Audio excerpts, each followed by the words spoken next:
অনেক দিন পর, অনেক দিন নয়, অনেক বছর পর দুধ চা আর তার সাথে বাসি লুচি, ফাটাফাটি কম্বিনেশন।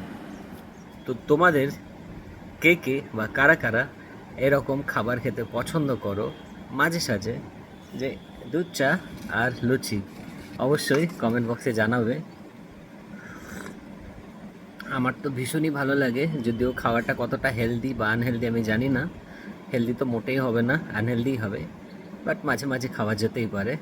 তো সেরকমই আজকের এই খাবারটা এখন আমি খেতে চলেছি। তো এই লুচিটাকে এরকম রোল করে নিয়ে এই দুধ চার মধ্যে ডিপ করে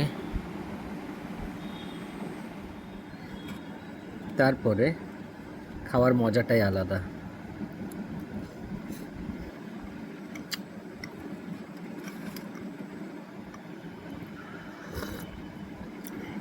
এরকমভাবে কখনো খুব একটা ব্লগ বা শর্ট ক্লিপস বানাই না, আজকে বানালাম। ভাবলাম এই ছোট্ট মোমেন্টটাকে তোমাদের সাথে শেয়ার করি।